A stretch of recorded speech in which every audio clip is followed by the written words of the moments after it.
DW Africa Link.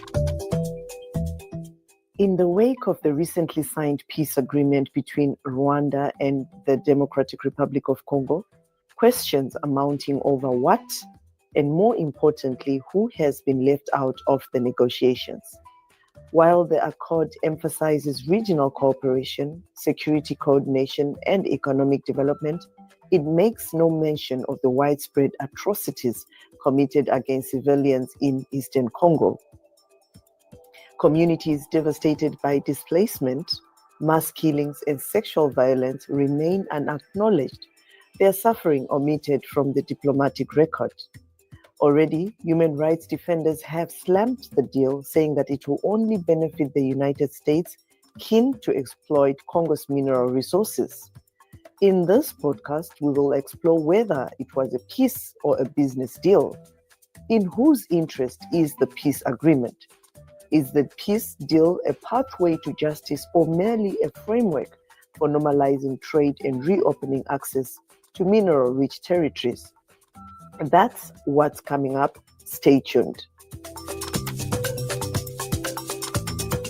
My name is Josey Mahachi. Welcome to Africa Link, the podcast that connects you to the stories that matter from Africa. Africa Link, every weekday here on DW. Rwanda and the Democratic Republic of Congo signed a peace agreement with Washington to end fighting that has killed thousands, with the two countries pledging to work together and end insecurity that has ravaged Eastern DRC for more than 3 decades. The agreement comes after the M23, an ethnic Tutsi rebel force linked to Rwanda, sprinted across the mineral-rich east of the DRC this year, seizing vast territory, including the key city of Goma. The deal, negotiated through Qatar before Trump took office, does not explicitly address the gains of the M23 in the area torn by decades of on-off war, but calls for Rwanda to end, in quotes, defensive measures it has taken. I have lined up political analysts and law experts who will break down for us the agreement signed between Rwanda and the DRC. Before we delve into the details of the peace deal, I would like you to hear first what US President Donald Trump said alongside the foreign ministers from the DRC and Rwanda, Therese Kayikwamba and Olivia Nduhungirehe. Let's listen to this. Today, the violence and destruction comes to an end, and the entire region begins a new chapter of hope and opportunity, harmony, prosperity, and peace. African Union, we just spoke about that, and I look forward to having them representatives here when we do the official meeting, and that'll be sometime in July, and we look forward to it. And you better be. If you stay on board, I think there are so many perspectives that we can transform our partnerships through, and that can usher in an era of prosperity, of growth, and of shared bilateral relationships that go well beyond the challenges that we've shared together, and that can at least, or finally, focus on the potential and of the wealth that we can share. So again, our heartfelt gratitude to you on my behalf, but more importantly, on behalf of the people of the Democratic Republic of Congo. Thank you so much. We believe that it's because of your leadership and your steadfast commitment to this process, with also a new approach of economic integration, regional economic integration, which is important to allow Rwanda and DRC working together, because this is a very rich region with cross-border trade, with the minerals, with natural wealth. So with the US standing side by side with Rwanda and DRC, we believe that we will achieve a long-time peace. Okay, now that you've heard them, there is a lot of optimism in their words, isn't it? It's now time for me to introduce the analysts I've invited to this podcast. Jean Baptiste Gasominari is a lawyer and political analyst. He is currently a Congolese refugee living in Rwanda. Also joining the discussion is Gonza Mugi, a political commentator in Kigali. Hello, gentlemen. Welcome to both of you. When you read the whole document, it addresses most of the issues that Rwanda wanted it addressed in order to solve the conflict between the two countries. As far as Rwanda's main concern, which is the FDLR rebel group, the agreement endorses the concept of operations which had been agreed in Angola in October last year, and it provides a framework on how to go about it. The important point is we need to be possible to implement what the very ambitious concept of operations in 90 days. That will be seen depending on how much effort is put there in implementing the deal.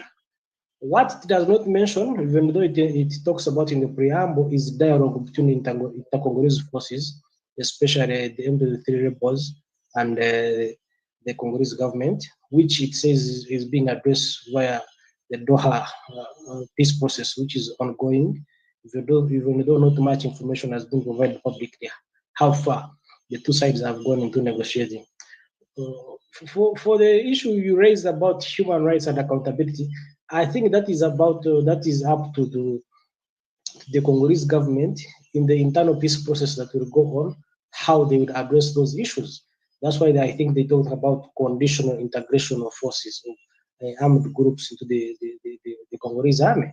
But when it comes to addressing human rights violations, I think the most important part is to achieve full peace, which is agreed upon by the Congolese, disarmament of all groups, but also creating the Congolese government army that is itself disciplined, because there are reports that show that it has also not been performing well as far as respect of human rights is concerned. But achieving peace is the first step before you talk about justice. I think there are forces who think they are not being engaged, who saw the conflict in the East as an opportunity to negotiate a new political order in Kinshasa, but also to access resources in positions of power, who are not happy that they tend to be not included much. That is up to how the Congolese process will emerge. Possibly they could be ignored, because even before there have been deals where Rwanda and the Congolese government agree on the way forward, and the rest of the opposition and civil society are ignored. I hope the Doha process is going to be inclusive enough so that other players in the Congolese politics are not ignored like in the past, if we are going to achieve sustainable peace in the region. Right. Now coming to you also, Gasominari, just to find out your own impression of this peace deal signed between the two countries. Well, my own impression is that, first of all, the signing of this peace deal is a step forward because both parties have come together, negotiated a peace agreement. Then after negotiating, they agreed on it and signed it. So this is a step forward. Of course, people may have remarks and comments to make about it, including what you have just mentioned, the human rights violation and justice that is to follow. I think this is justice is a matter of sovereignty of a state, and it can also be delegated to an international tribunal that would try the crimes if they were committed. So I think it's the responsibility of the government of DRC to, while implementing this peace agreement that they have concluded with Rwanda, to see if in the process there were violation of human rights and address those issues through justice mechanism, being it national, it will be carried out by national jurisdiction, or if it is to be carried out by international tribunals and courts, then in that case, it's also the responsibility of the government of DRC to request such an intervention of an international tribunal or the existing one, which is ICC, which has jurisdiction over crimes committed on the territory of DRC, because DRC is party to Rome Statute instituting ICC. So I think the issue of justice was not ignored. What was agreed upon those points that were in contention between both parties. You know, they have been accusing each other. Rwanda has been accusing DRC for harboring a genocidal militia, which is FDLR, for over 3 decades now, and that this militia was organizing attacks from the territory of DRC with the support of the government forces. So this issue was tackled, and they agreed on the eradication of FDLR militia. So DRC has been accusing Rwanda of backing AFC M23. As my colleague has just mentioned, it is mentioned in this peace agreement that the Doha negotiation or the Doha process, which includes the government of DRC and AFC M23, will continue, and upon completion, whatever that will be signed between AFC M23 and the government of DRC will be part of the agreement signed between Rwanda and DRC.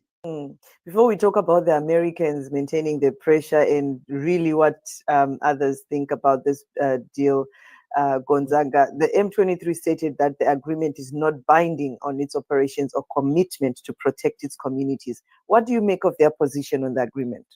Yeah, it makes sense for them to say that because they have their own reasons. Some of the reasons they are fighting are addressed, especially the return of refugees, the resettlement of displaced persons, and the elimination of FDR, because the FDR is at the root cause of the problems for which the M23 is trying to solve. But also there are other attacks. For instance, in South Kivu, there are still attacks by some Mai groups now called Wazalendo, by even the coalition of the government. I think it makes sense for the M23 to commit to continue to defend the populations, especially the Banyamulenge in South Kivu, whose territory continues to be attacked. But that would depend also on the government side. If the government of Kinshasa commits and is able to control its forces on the ground, not attack the M23, I would think it will hold, because largely the ceasefire that was announced weeks ago is holding, mainly, even though there are skirmishes in some territories. The other point is that they are trying to force or to imply to the world that they are a sovereign force, making their own decisions, which should be engaged directly rather than engaged by proxy or through Rwanda, which makes sense, because at the end of the day, they are the actual fighters, they are the actual interested parties. So they have to be part of an agreement they sign themselves and is binding to them. Right. But dozens of marauding militia groups, Gasominari, operate within the DRC and are not represented in the deal. Where does this leave the two signatories, Rwanda and DRC, to implement the agreement as expected?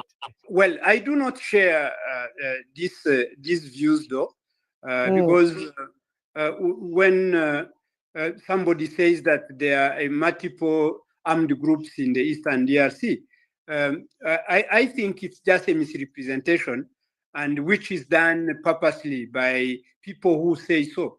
Because all the forces fighting in the Eastern DRC, except AFC M23, they are all armed, trained, recruited, and supported by the government. They are now regrouped under what they call Wazalendo.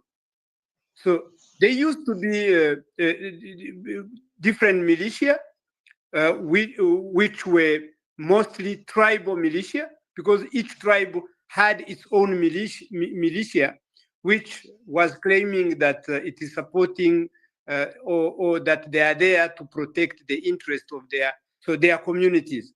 But today, all those groups were put under one umbrella called Wazalendo and given command by the government of DRC. So I think whatever they do, the DRC government should take full control and full responsibility of what they do, being crimes they commit, anything that they do, because they are recruited and armed by the government. So they cannot claim that they are separate groups that are operating independently. That actually amounts to misrepresentation. That's why I said I do not share these views. So as for AFC M23, it's also another group which is there. It has a leadership and also should be accountable to whatever is said that it has been done by them. But hiding in this concept that, they are marauding groups that are not controlled and that escapes the control of the state authority, I think this should not be an argument that people who bring forward, because whatever done by the government and their associates, the government should take full responsibility. The same should be on the side of AFC M23. Nobel Peace Laureate Denis Mukwege castigated the deal, saying it only benefits Rwanda and the US and forgot victims of violence. What do you make of his position about this agreement? It does not benefit only Rwanda and the US. It also benefits Congo because it seeks to bring peace. And victims of violence cannot get justice when there is no peace. That's number one. Number two, I think Mukwege is one of the politicians who would prefer that Congo and Rwanda do not have good relations. It was when he contested for elections recently in Congo, he was one of the politicians who used anti-Rwanda sentiments to gain support. So it will depend on the motive. Maybe if there is bigger inter-Congolese dialogue, the Mukweges and others should also be involved as part of finding a long-term solution. But also in conflicts like this, there's when you pursue justice, then it compromises the effort to bring peace. Because when you look at long-running conflicts, most serious commanders, maybe their armies may have been involved in some crime here and there. So if you pursue them for justice, at times they refuse to surrender their weapon and continue fighting. We have seen it in many conflicts on the continent. So at times, that's why to end most conflicts, there have been amnesty processes. If you don't provide for that provision to provide amnesty and a reconciliation mechanism, instead you pursue of wanting to jail officials you hate, because justice is both ways. It cannot look at one. It cannot look at one side. It can't be one-sided. Given that the M23 are the victors on the ground in the east, if there were to be justice, it would be on their terms.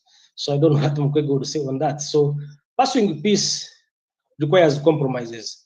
It requires compromises, but also long-term reconciliation among the communities, especially in conflicts which have been based on ethnic differences. All right. Another $1 million question that we are seeing all over on social media platforms, and also it's coming from what media outlets say, that is this a peace deal or business deal? Because already US president has touted his buddies to take over Rubaya mines, and he also warned of penalties if the deal is not implemented.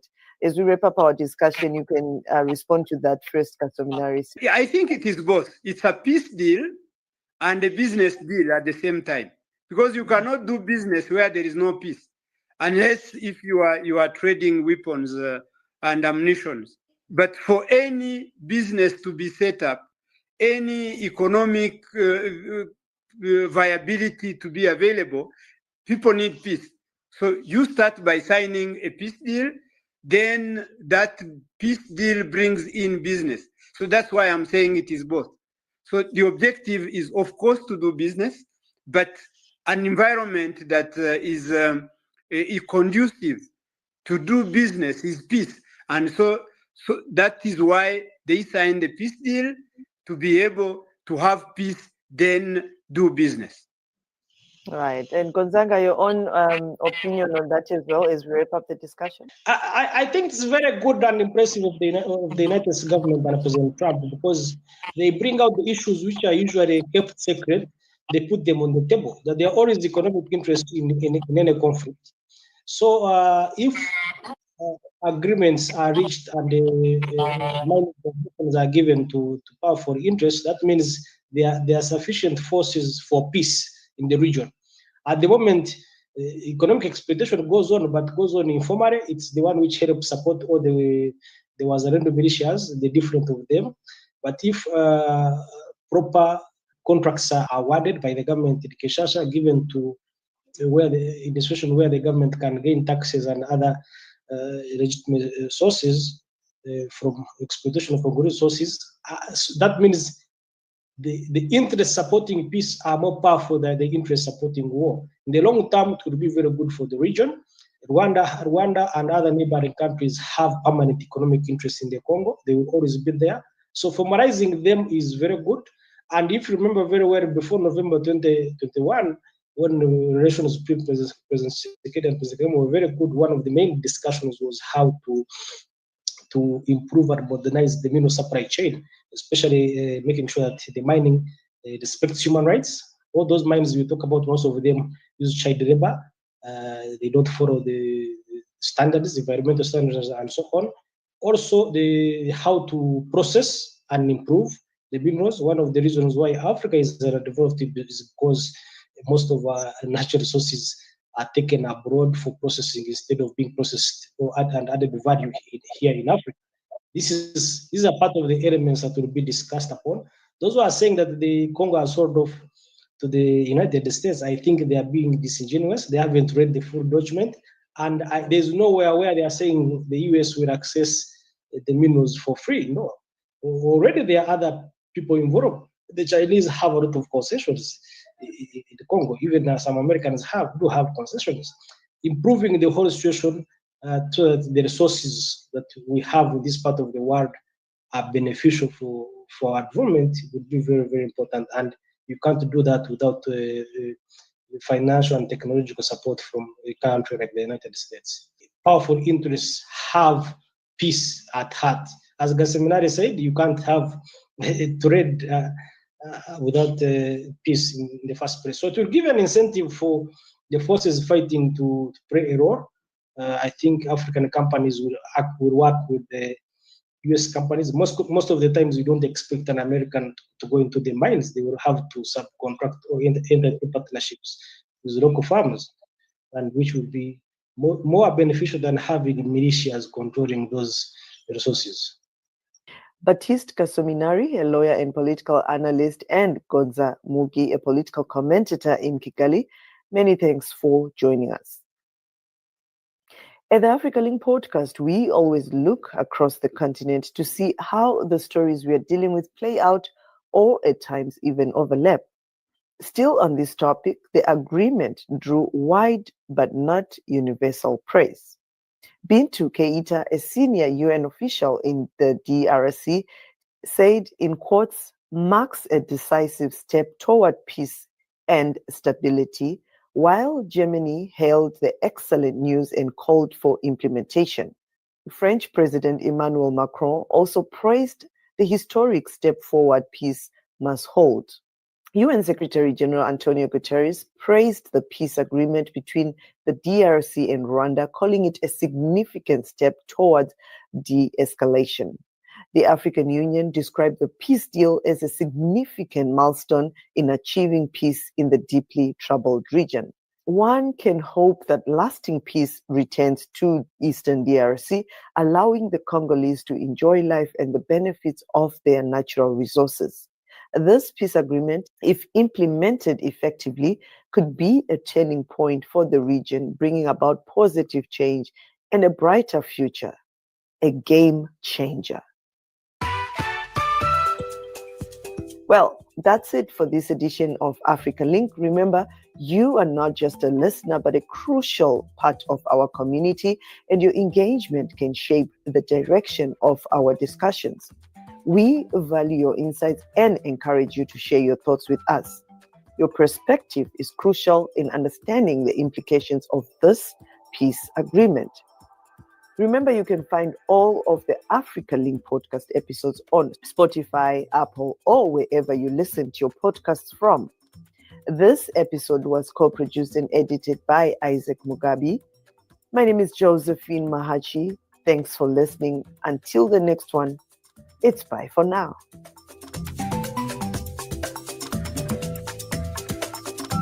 DW, made for minds.